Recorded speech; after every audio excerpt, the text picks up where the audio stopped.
उससे बदला न लो। लेकिन आज हम और आपका चाहे जितना सुना, लेकिन हम और आप बदले वाले नहीं, रहे वही हालत पर। सीतापुर में तकलीफ के रहा है, मेहरवे अलग मर्द अलग, और यही सब बात समझे रहा है। जब तक मेहरवन में हो ही गवा बदबी मेहरवे झोटा पकड़े था छोड़ावे सब नहीं छोड़े। जैसे सावे नहीं भिड़ी आ जाते रोड पर, चाहे लाठी डंडा मारो अलग नहीं होता, पूरा जलसा खराब हो गया। क्या इतना समझाओ। आज तो हम लोगों की हालत बदलने वाली नहीं। हमारा आप तो वैसे हैं जैसे बताते हैं कि एक गांव में प्राइमरी स्कूल चल रहा है, मास्टर साहब पढ़ावत रहे, तो कोनो लड़का गलती की, इसके गलती किया तो मास्टर साहब ने डांटा, गधे है। आज हम लोग बच्चे का गधा मरदूद कमीना कह दिए थे, लेकिन ये तालीम नबवी के खिलाफ है। नबी करीम ने जो तालीम दी हमको उसके खिलाफ। सरकार बड़ी मोहब्बत से तालीम देते थे। हम लोग तो मारते भी हैं, डांटते भी हैं, उल्टा पुल्टो कह दिया जाता है, लेकिन नबी करीम की तालीम, हुजूर सल्लल्लाहु अलैहि वसल्लम की मस्जिद नबवी में एक नौ मुस्लिम साहबी है, नवा इस्लाम ला रहे, उनका नाम था जुल्खुवैसरा। आए हुजूर के पास बैठे, दीन की बात सुन रहे थे, और उनका पेशाब लाख मस्जिद नबवी में घूम के शुरू कर दी हुई थी। उनका क्या पता, बेचारे नया नया इस्लाम लाए थे, कहा जाने मस्जिद के अदब का होते, मस्जिद में शुरू कर दी। मैं हम बैठे रहा हूँ, उन पर झपटे हटावे लाग भगावे लागे, तो हुजूर ने फरमाया हाँ भगाओ ना, पेशाब कर लेने दो। भगाओगे तो अल्लाह जाने धारा कहाँ तक जाए। वो बटन तो है ना कि बंद कर ली, रोकर विश्वा खान जमीन तो चली। सरकार ने फरमाया हाँ भगाओ ना। सब लोग रुक गए। जुल्खुवैसरा ने आराम से पेशाब किया, और पेशाब से जब फारिग होकर आए तो सरकार ने जुल्खुवैसरा को बुलाया, और बुलाने के बाद मोहब्बत से उनके सर पर हाथ रखा। बुखारी की हदीस में मेरे नबी ने फरमाया, है जुल्खुवैसरा इन्नमा हिया लिज़िक्रिल्लाहि व सलातिहि व तिलावतिल कुरान। है जुल्खुवैसरा बेशक ये मस्जिद है, लिज़िक्रिल्लाहि अल्लाह के जिक्र के लिए है, व सलाती और नमाज के लिए है, व तिलावतिल कुरान और ये मस्जिद कुरान के तिलावत की जगह है, पेशाब पाखाना की जगह नहीं है। सरकार ने सर पे हाथ रख के कहा। मेरे नबी की मोहब्बत की तालीम का यह असर हुआ कि जुल्खुवैसरा रोने लगे और गए पानी लाया और उस हिस्से में पानी डाला। दूसरे दिन फिर आए और फिर पानी डाले और रो रहे हैं कि हाय अफसोस की जो जगह जिक्र इलाही की थी उस पर मैंने पेशाब कर दिया। तीसरे दिन फिर आए, रो रहे हैं, पानी डाल रहे हैं। तारीख में लिखा है कि जब तक जुल्खुवैसरा दुनिया में जिंदा रहे, जब तक जिंदा रहे, रोजाना जाते थे और उस हिस्से को धुला करते थे और रोया करते थे कि हाय अफसोस जो इबादत की जगह थी हमने पेशाब कर दिया। ये कौन सी तालीम का नतीजा था? मेरे नबी की प्यार की तालीम का नतीजा था, जो सर पे हाथ रख के मोहब्बत की बोली बोली जुल्खुवैसरा के दिल में तीर की तरह लग गई। लेकिन आज हम लोग उस तालीम नबवी को छोड़े हुए हैं। बहरहाल मास्टर साहब पढ़ावत रहे स्कूल में, कोनो लड़का गलती की तो मास्टर साहब डांटेंगे, स्कूल के पीछे एक धोबी जाता है, धोबी वो सुनिस तो चौंका, कहीं साहब का स्कूल में गधा पड़ा था। मास्टर साहब कहते हैं गधे, तो धोबी वो लौट गया आवा स्कूल में। वो मास्टर साहब से कहते हैं मास्टर साहब आपके स्कूल में गधान के पढ़े होते हैं। गुस्सा बैठे रहे कहीं हाँ होते हैं, तो कहीं समृद्ध गधा पढ़ाए क्यों चले आओ। गुस्सा में कहीं धोबी वो सही जाने भगवान गधा खोल लावा, खोल के लावा। मास्टर साहब के कहा मास्टर साहब के दाखिला कही लो, तो मास्टर साहब ऐसे कलम चले कहीं नाम लिख लिया, कहीं दाखिला फीस तो कहीं 300 रुपया, तो 300 रुपये निकाल देगी। तो कहीं पूछा था कितने दिन में पढ़ाए थे मास्टर साहब? 6 महीना पढ़ाए थे। जो भी वो चला हुआ घरे खुश की हमारे गधा पढ़ा थे 6 महीना पढ़ जी। और वह इंसान का पढ़ा नहीं पाओ था, गधा कहाँ पढ़ा पाओ? जब धोबी हुआ चला हुआ तो गधा हुआ का लिंक बेच मास्टर साहब 300। तो मास्टर साहब के तो 600 रुपया वसूल हुई गया। तो दुबियवा घरे सोचे कि हमारे गधा पढ़ते 6 महीने पढ़ जी। जब 6 महीना पुरियाने तो दुबियवा सोची कि तो पढ़ गए बांध ली। तो रस्सी वस्सी लेके पहुंचा स्कूल में। तो मास्टर साहब हमारा गधावा पढ़ेगा निंजा का पढ़ाई लिखाई फलाने थाना के कोतवाल बनवाई दिया जा। तो दुबियवा बहुत खुश कि हमारा गधा कोतवाल हुई गया। रस्सी वस्सी लेके गया कोतवाली में। वहाँ लोगों से पूछे भैया कोतवाल साहब कहाँ? कोतवाल साहब सामने बैठे रहे। जब लोग बताए कहीं बदले बैठे हैं तो दुबियवा कोतवाल साहब का रस्सी देखे कहा थे तो कोतवाल साहब चौंके कहीं ना सबसे नमस्कार कर दी उनको रस्सी देखा होता है। मुझे कहा बात है तो फिर कहा था बोटे कोतवाल साहब गए 2-3 लाख मारी दुबियवा। जब 2-3 लाख मारी घुसमुड़िया गिरा तो फिर कहा था अच्छा भैया हाथ हो गए तो का लिखाए पढ़ाए कोतवाल बनवा दिया लेकिन तो लात मारे वाली आदत नहीं है तो रही के गधा और फिर कोतवाल साहब उड़ेगा। यही हाल है हम लोगों का। चाहे जितनी तकलीफ करो ये बदला न लिया करो। बदला न लो, बदला खुदा के हवाले कर दिया। हजरत इमाम हसन मुस्तफा को जहर देने वाले ने जहर दिया और जब खून की उल्टी होने लगी थी तब इमाम हुसैन ने पूछा था भाईजान क्या हुआ, खून की उल्टी हो रही है? इमाम हसन ने फरमाया था हुसैन किसी ने मुझे जहर दे दिया। था किसने दिया? नाम बता दो भाईजान, किसने दिया है ना जहर आपको? तो इमाम हसन ने कहा था हुसैन नाम पूछ कर क्या करोगे? तो कहा मैं आपका बदला लूंगा उससे। तो इमाम हसन ने कहा हुसैन तुमसे बेहतर बदला लेने वाला मेरा खुदा है। मैंने अपना सारा मामला खुदा के हवाले कर दिया है। बेहतरीन बदला लेने वाला मेरा रब है, तुमको बदला लेने की जरूरत नहीं है। तो भाई लोगों, हजरत यूसुफ अलैहिस्सलाम की जिंदगी से सबक लो कि अगर भाई कोई ज्यादती कर दे तो भाई से बदला न लो। यूसुफ की जिंदगी को नजरों के सामने रखो और भाई की गलती को माफ करो। यूसुफ अलैहिस्सलाम ने कहा कोई बदला नहीं, लेकिन ये तो बता दो कि मेरे अब्बा हैं कैसे। 80 साल का जमाना गुजर गया था रोते रोते। भाइयों ने जवाब में बताया, कुरान करीम 12वां पारा में उनका जवाब लिखा है। भाइयों ने कहा था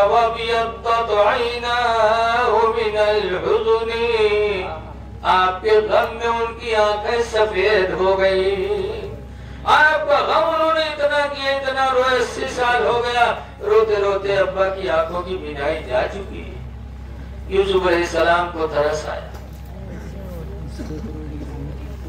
यूसुफ अलैहिस्सलाम को तरस आया। कुरान में यूसुफ अलैहिस्सलाम ने अपना कुर्ता उतारा। ऐ लोगों सुनो, आज वहाबियों को सबक लेना चाहिए कि बुजुर्गों के तबर्रुकात में कितना फायदा कुरान से है। यूसुफ 12वां पारा में यूसुफ अलैहिस्सलाम ने जब अपने अब्बा को सुना कि मेरे अब्बा की आंखों की रोशनी जा चुकी मेरे गम में रोते रोते, तो कुरान में इज़हबू बिक़मीसी हाज़ा, यूसुफ अलैहिस्सलाम ने अपना कुर्ता उतारा, फरमाया इसको ले जाओ आगे अलक़ूहु अला ऐनैहि, और ये कुर्ता को ले जा करके मेरे अब्बा के दोनों आंखों पे डाल दो। वो भाई लोग कुर्ता लेके जब घर पहुंचे तो भी घर में पहुंचे भी नहीं थे कि यूसुफ की कुर्ती की खुशबू याकूब अलैहिस्सलाम तक पहुंच गई। याकूब की आंखों की रोशनी तो जा चुकी थी, लेकिन जब यूसुफ के कुर्ते की खुशबू पहुंची तो याकूब अलैहिस्सलाम खड़े हो गए, फरमाते हाय मेरा यूसुफ कहाँ है? आज मुझे अपने यूसुफ की बू आ रही है, मेरा यूसुफ कहाँ है? ये कहते हुए याकूब उठ पड़े। बच्चे आए और कुर्ता दिया, कहा यूसुफ तो मिस्र के बादशाह बने बैठे हैं, ये कुर्ता आपको दिया है। याकूब अलैहिस्सलाम ने जैसे अपने बेटे का कुर्ता हाथों में लिया, रोए और चूमा चूम कर अपने आंखों पे रखा।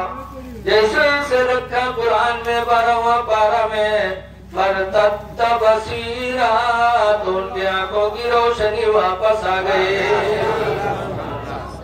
नारे तकबीर, नारे रिसालत, सगे आला हजरत, जश्न ईद मिलादुन नबी, मुफ्ती रफीक आलम साहब किबला खन्नापुरी। आंखों की रोशनी आ गई, कुरान से बड़ी कोई किताब दुनिया में नहीं। तो इससे दो चीजें लो, एक तो ये कि बाप के माँ के दिल में औलाद की कितनी मोहब्बत होती है, इसलिए लोगों माँ बाप का दिल न तोड़ो। ये दुआ कर देंगे तुम्हारी दुनिया भी बनेगी, आखिरत भी बनेगी। और दूसरी बात ये भी मालूम हुई कि बुजुर्गों के जिस्म से जो चीज लग जाती है वो बायसे शिफा हो जाती है। जैसे एक इमाम है, इमाम अहमद बिन हम्बल। इमाम अहमद बिन हम्बल कुरान की, ये भैया जान रहा थे 2 मिनट और रुक जाओ, सब खत्म करने वाले हैं, टाइम हो गया, 1 घंटा हो गया मेरा। ये बात बहुत ईमान अफरोज है, सुन लो। आजकल खानकाहों में मारहरा शरीफ चले जाओ तो हजरत अली शेर खुदा का जुब्बा नजीब मियाँ पहनते हैं। मसौली शरीफ चले जाओ, हुजूर सैयद गुलजारे मिल्लत भी हजरत अली शेर खुदा का पैराहन पहनते हैं। उसको आज सुन्नी चूमते हैं, क्यों नहीं चूमना चाहिए? गौर करो। अभी तो ये कुरान से आपने सुना कि कुर्ता यूसुफ के बदन पे लगा था तो अपने बाप की आंखों की बीनाई का सबब बन गया। और सुने, हजरत इमाम शाफी, 4 इमाम हैं, इमाम आदम और इमाम शाफी, इमाम मालिक, इमाम अहमद बिन हम्बल। इमाम शाफी बीमार हो गए, बहुत बीमार, इतना बीमार हुए कि लोगों ने सहारा छोड़ दिया। बहुत इलाज हुआ, इमाम शाफी सही न हुए। आखिरी वक्त इमाम शाफी ने फरमाया, ऐ लोगों, मुझे उम्मीद है कि इमाम हम्बल का कुर्ता धुल करके उसका पानी निचोड़ के मुझे पिला दो, मुझे अल्लाह शिफा दे देगा। इमाम अहमद बिन हम्बल का कुर्ता लाया गया। वो कौन सा कुर्ता था? वो कुर्ता था कि इमाम अहमद बिन हम्बल पहने थे और कुरान की मोहब्बत में जिए गए थे। उस जमाने में मसला उठा था कि कुरान फना होगा कि नहीं होगा। तो लोग कहते थे दुनिया फना होगी, कुरान फना होगा। इमाम अहमद बिन हम्बल ने कहा था कि कागज तो फना हो जाएगा कुरान का, लेकिन जो कुरान खुदा का कलाम है वो कभी फना नहीं हो सकता। तो इसी में हजरत इमाम अहमद बिन हम्बल को जेल भेजा गया था। जब जेल में गए तब फिर कहलवाया गया कि इमाम अहमद बिन हम्बल कहो कि कुरान फना हो जाएगा। इमाम अहमद बिन हम्बल ने कहा, ना, कुरान अल्लाह का कलाम है, ना अल्लाह फना होगा, ना खुदा का कलाम फना होगा। तो इमाम अहमद बिन हम्बल को सजा दी गई थी। ऐसे दोनों हाथ बांधकर ऊपर लटकाया गया था। फिर कोड़े चलाए गए थे। जब पहला कोड़ा पड़ा था तब कहा था बिस्मिल्लाहिर्रहमानिर्रहीम। दूसरा कोड़ा पड़ा तो कहा अल्हम्दुलिल्लाह रब्बिल आलमीन। तीसरा कोड़ा पड़ा तो कहते हैं या अल्लाह सब्र अता फरमा। फिर कोड़ा पड़ा तो कहते हैं या अल्लाह कुरान की मोहब्बत में मारा जा रहा हूँ, इलाही सब्र दे दे। मारे जा रहे थे, इतने में हजरत इमाम अहमद बिन हम्बल की लुंगी खुली। एक रिवायत में पैजामा था, लुंगी खुली और हाथ तो ऊपर बंधे थे। हजरत इमाम अहमद बिन हम्बल की सतर खुलने वाली थी। गैब से 2 हाथ नमूदार हुए और गैबी 2 हाथों ने आया करके इमाम अहमद बिन हम्बल की लुंगी को वही पकड़ के रोक दिया। जब जेल के लोगों ने इमाम अहमद बिन हम्बल की एक करामत देखी तो छोड़ा और तौबा किया और सबने अपना अकीदा बदला कि यकीनन जो इमाम कहते वही बरात है। ना अल्लाह फना होगा, ना अल्लाह का कलाम कभी फना होगा। नारे तकबीर, नारे रिसालत, सगे आला हजरत, फैज़ाने कुरान, मुफ्ती रफीक साहब किबला। तो कुर्ता जो पहने थे इमाम अहमद बिन हम्बल, जिस पर कोड़े की मार पड़ी थी कुरान की मोहब्बत में, इमाम शाफी ने कहा वो कुर्ता धुल करके उसका पानी मुझे पिलाओ, अल्लाह उसके जरिए शिफा देगा। इमाम अहमद बिन हम्बल का कुर्ता लाया गया और धुल करके निचोड़ के उसका पानी इमाम शाफी को पिलाया गया और इमाम शाफी अल्हम्दुलिल्लाह उस पानी को पीने के बाद सेहतियाब हो गए, शिफा पा गए। तो पता चला कि जिस चीज की निस्बत अल्लाह वालों से हो जाती है वो चीज बाबरकत हो जाती, शिफा वाली बन जाती। बस अब अपनी तकरीर में खत्म कर रहा हूँ, लेकिन एक आखिरी बात सुन लो। ये लोगों, आज जरा सोचो कि हमारी मस्जिदें किस निशाना पर है। हम दूसरों को कहते हैं, कम से कम हम तो अपने नबी के फरमान के दायरे में तो सोचे कि हम क्या कर रहे हैं। वो ढा रहे हैं तो हम भी तो ढा रहे हैं, ढाने में हम भी शरीक के बराबर थे। कैसे? मेरे नबी फरमाते हैं अस्सलातु इमादुद्दीन, नमाज दीन का खंभा है। फमन अक़ामहा फ़क़द अक़ामद्दीन, तो जिसने नमाज पढ़ लिया उसने दीन का खंभा गाड़ दिया। नमाज पढ़ने वाला दीन को खड़ा करता है। वमन तरका फ़क़द हदमद्दीन, और जिसने नमाज छोड़ा उसने दीन को ढा दिया। तो हम ढा रहे हैं कि नहीं ढा रहे हैं? जब नमाज पढ़ नहीं रहे और नबी का फरमान बरात है तो हम नमाज छोड़कर दीन को ढा रहे हैं। इसलिए मुसलमानों, 4 दिन की जिंदगी अल्लाह ने दी है, नमाजें पढ़ो, पढ़ लो, खुदा जाने किस वक्त बुलावा आ जाए। पढ़ लो, चेहरे पर दाढ़ी रखा लो, मुसलमान बन के जी लो। दाढ़ी कब्र में रोशनी का सहारा, पाको साफ रहा करो, खुदा जाने किस वक्त बुलावा आ जाए। हदीस में तुहूरु निस्फुल ईमान, पाक रहना आधा ईमान है। आधा ईमान पाकी में है। पाको साफ रहो, अपने चेहरों पे दाढ़ियां सजा लो। बस इतना याद रखो कि हुजूर ने फरमाया है कि मेरी उम्मत 73 फिरकों पर बटेगी। सतफ्तरक़ु उम्मती अला सलासिन व सबईन मिल्ला, मेरी उम्मत 73 फिरकों पर बटेगी।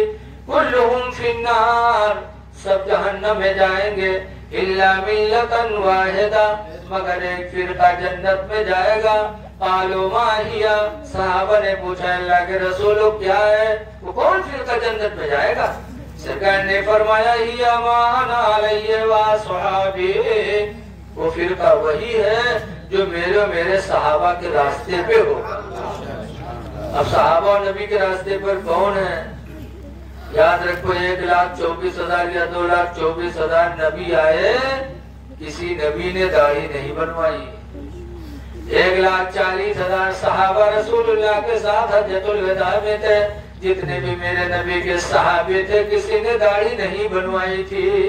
न कोई नबी दड़मुंडा रहा, न कोई सहाबी दड़मुंडा रहा। दाढ़ी मुड़ाकर तुम्हें नबी का रास्ता भी तुमसे दूर होगा, सहाबा का रास्ता भी दूर होगा। जब हमारे चेहरे पे दाढ़ी होगी तभी हम नबी और नबी के सहाबा के रास्ते पर होंगे। तो दाढ़ियां रखा लो, पाको साफ रहो, नमाजों की पाबंदी करो। दुआ है कि अल्लाह ताला इन चंद बातों को कबूल करे और हमको आप